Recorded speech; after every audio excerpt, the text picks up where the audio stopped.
It doesn't matter what someone's situation is, or what their existing commitments are and financial this and that, or forget all that for a second. Leave all that aside. So all you do now in this period of time is go through a thought experiment.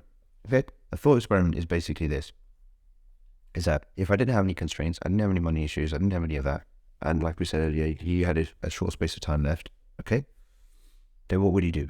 What was the most valuable thing you think to do? And to break that down, what would you look at? You would look at what is the need out there that I can best fulfill? What problem can I solve? Who can I help? How can I be useful? Yeah.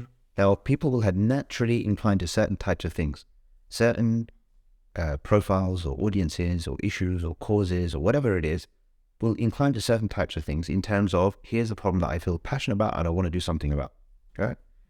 That's not even saying how you're going to do anything about it, but I want to make a contribution to this, right? For you, you've ended up in a situation, for all of the different reasons or whatever, where your folks are making a difference to the experience of young people, okay?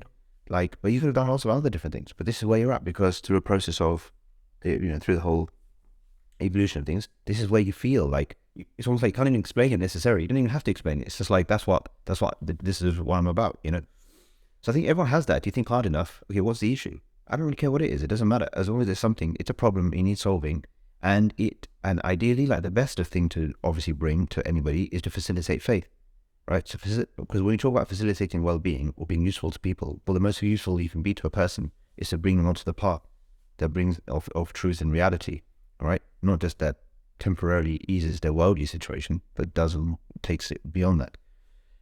So that's number one. Then, okay, yeah, like you said, well, so what are my skills? What am I good at?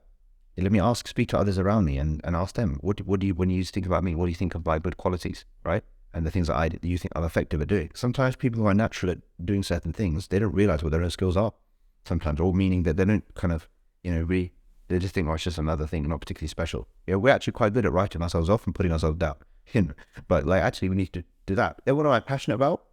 Meaning how can I serve? What could I do? Just start small, whatever it is, whatever that big thing is, right? The big goal and the big outcome that you want to work towards. You just find the next step.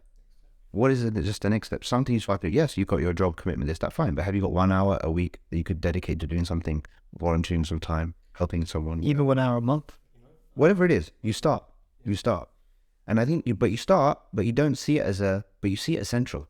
You see it as the most, even if it is an hour a month, that's the most important hour of your month.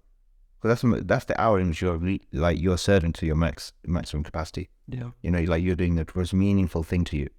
So you have to take it seriously. But then the point is, as soon as you start to do that, and you start to communicate around that, and people start to know about that, etc., what you'll find is that actually, all of a sudden, your capability to use that time more effectively, or even increase the time that you do work, and do that kind of thing, grows. You just have to stick with it.